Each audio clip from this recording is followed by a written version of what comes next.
C'est avec un sentiment de responsabilité et d'engagement que je prends la parole aujourd'hui pour lancer les travaux de cette journée. Nous vivons une période cruciale pour notre pays, marquée par des enjeux électoraux significatifs. Le Conseil électoral provisoire a pour mission de planifier, d'organiser et de contrôler les opérations électorales sur tout le territoire jusqu'à la publication des résultats. C'est une tâche que nous prenons très au sérieux dans le respect de notre devoir envers la démocratie haïtienne.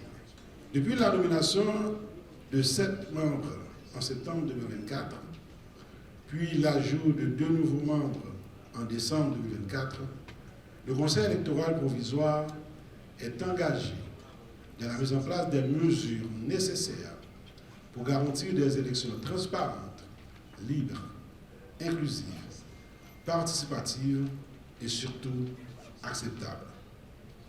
Aujourd'hui, nous avons installé un cadre qui garantit la continuité du processus électoral suite à l'arrêté présidentiel du 9 octobre 2025. Cet arrêté a marqué un tournant dans l'abandon du processus référendaire pour se concentrer sur l'organisation des élections générales, suivant le calendrier en exécution.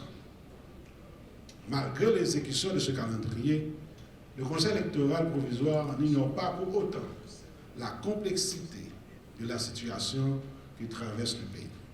La participation citoyenne est l'indicateur qui permet de déterminer l'état de la santé de la démocratie.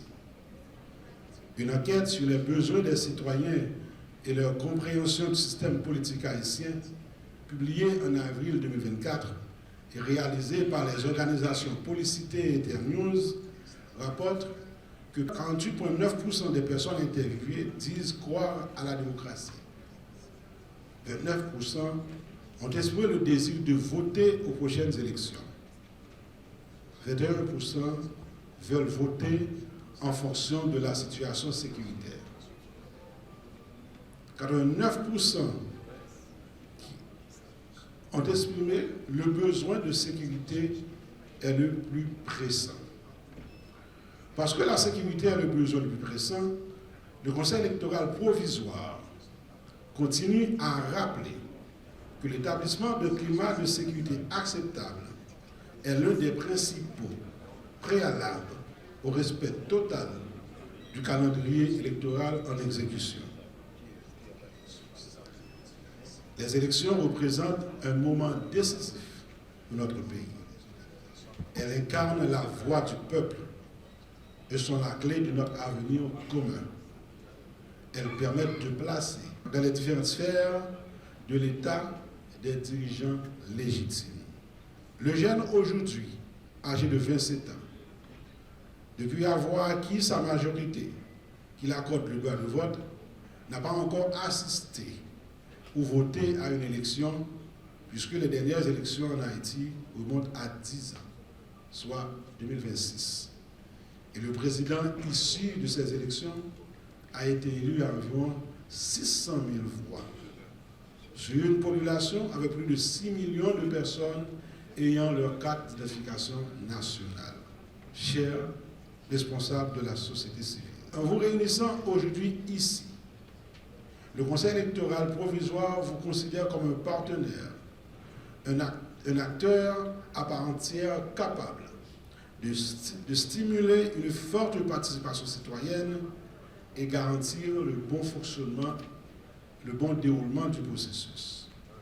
Ainsi, le Conseil électoral provisoire a un devoir d'information envers vous, dont l'objectif global de cette rencontre est de partager avec vous les avancées réalisées dans le cadre du processus en cours. À cet égard, l'accent va être mis sur 3 points. D'abord, exposer les nouveautés apportées par le décret électoral adopté et publié le 1er décembre 2025. Ensuite, présenter le calendrier électoral en exécution en mettant l'accent sur les activités passées et à venir. Et enfin, informer sur le processus d'inscription des partis politiques et des électeurs. Au nom des principes d'indépendance, d'impartialité, de transparence, de service public, de responsabilité citoyenne, le Conseil électoral provisoire s'engage à travailler pour un processus électoral juste, libre, transparent, participatif et inclusif. Dans le cadre d'un processus électoral, tout processus électoral doit être supporté par un cadre normatif, un cadre légal. Il faut un décret qui peut supporter. Ensuite, il faut qu'il y ait des règlements que c'est écrit par rapport à ceux qui n'étaient pas clairs dans le décret. Et le décret, ça a lui-même, lorsque le décret a fini préparé et publié dans le journal de Moniteur, il y a une nécessité importante d'une appropriation de ce décret par les acteurs politiques. Tout le monde qui est entré dans le processus-là, tout le monde qui va bagarre pour avec le processus-là, il faut que lit le décret, comprendre et approprier le décret ça, de sorte que les régulateurs lui-même, les acteurs politiques lui-même, tout le monde qui savent faire, qui côté au aller. Donc c'est ça que le décret ça, c'est mission ça. Maintenant, aujourd'hui à lui-même, dans la présentation aujourd'hui à lui-même, m'a insisté surtout sur les innovations apportées par ce décret par rapport à le décret 2015, 2021, 2008, etc. Donc, on a plus ou moins qui ça qui nous vaut la question. Ensuite, il y a une évolution à travers le décret 2025 de CPR pour extension territoriale de attribution CPR, de juridiction CPR. Dans le passé, CPR était toujours fait élection à l'intérieur des limites du territoire national. On a gagné une intégration de la diaspora. Ça veut dire que Kounia CPA non seulement a fait élection en Haïti, mais a fait élection dans tout le pays côté diaspora et tout. Donc ça veut dire que CPA a mis en place des structures au niveau international pour assurer le vote de la diaspora. Donc CPA a une extension juridictionnelle par rapport à votre diaspora lui-même. Ça c'est une nouveauté, ça c'est un qui est renforcé. Maintenant, la première innovation, je dirais majeure, au niveau du processus, c'est l'introduction des BTVD. C'est quoi les BTVD? Nous parlons des bureaux de tabulation de vote départementaux. Jusqu'en 2016, nous avons un centre de tabulation qui était à Port-au-Prince, central. Et tout le procès-verbal qui est issu de tabulation au niveau de dépouillement, au niveau des bureaux de vote, a été acheminé tout le procès-verbal vers le centre de tabulation central pour le faire et tabulation des résultats. Décret ça vient avec disons, déconcentration de la tabulation. Deuxième innovation, c'est un filtrage par le Conseil de sécurité, enfin par le décret par rapport aux résolutions du Conseil de sécurité de l'ONU. Si ça, nous jeunes faisons ça tout côté net dans le décret, de ne pas faire l'objet de sanction du Conseil de sécurité des Nations Unies. On ne peut pas être électeur si on est sanctionné. Ou pas qu'à inscrire sous sanctionné, ou pas qu'à candidat sous sanctionné, ou pas qu'à bec sous sanctionné, ou pas qu'à bête, ou pas qu'à rien dans le processus là, si vous sanctionnez par il y a des questions de technologie électorale. Parler de technologie électorale, ça c'est un domaine qui est extrêmement complexe. Nous pouvons gagner dans chaque bureau de vote. D'ailleurs, nous avons commencé par l'inscription des électeurs.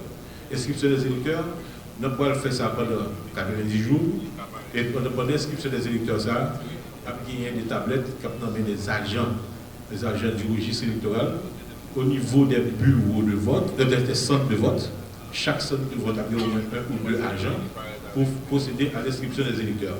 Dans l'opération électorale, nous gagnons comme activité et dans l'opération électorale, comme je dit tout à l'heure, en phase préparatoire, le CEP est silencieux. Donc, ce n'est pas pour rien que nous l'avons dit, ça a sorti dans le cadre côté que CEP a sorti de pli pour que lui rentre en contact avec le grand public, avec toute population. Donc, nous avons passé dans l'enregistrement des partis, groupements et regroupements politiques du 2 au 26 mars. C'est pendant la période que nous avons géré l'enregistrement des partis politiques.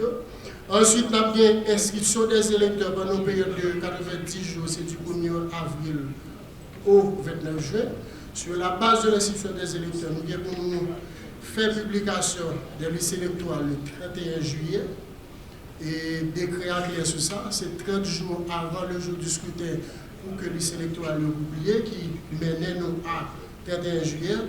Ensuite, inscription des candidats, c'est du 13 avril au 15 mai 2026.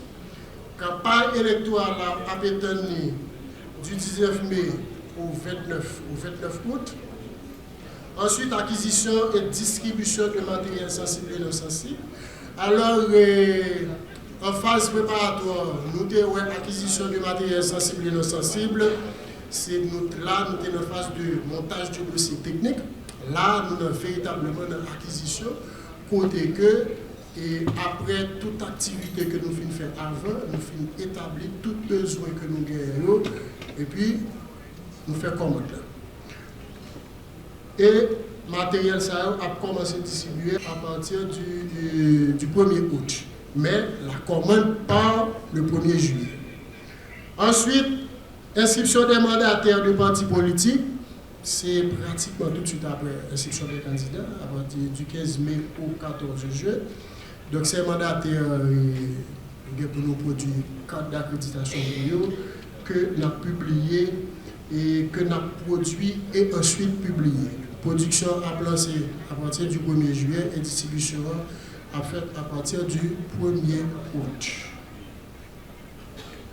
Pour les jours de scrutin, premier tour c'est présidentiel et législatif et le jour du scrutin c'est le 30 août 2026. La publication des résultats préliminaires c'est le 2 septembre. Le contentieux électoral et pour la gestion des contestations c'est du 3 septembre au 2 octobre et la publication des résultats définitifs, c'est prévu pour le 3 octobre. Et puis, on a passé dans le second tour pour les présidentielles et les législatives, et puis ensuite les élections pour les collectivités territoriales. Donc, le jour du scrutin retenu, c'est le 6 décembre. Les résultats préliminaires et pour le second tour présidentiel et législatif, c'est le 9 décembre.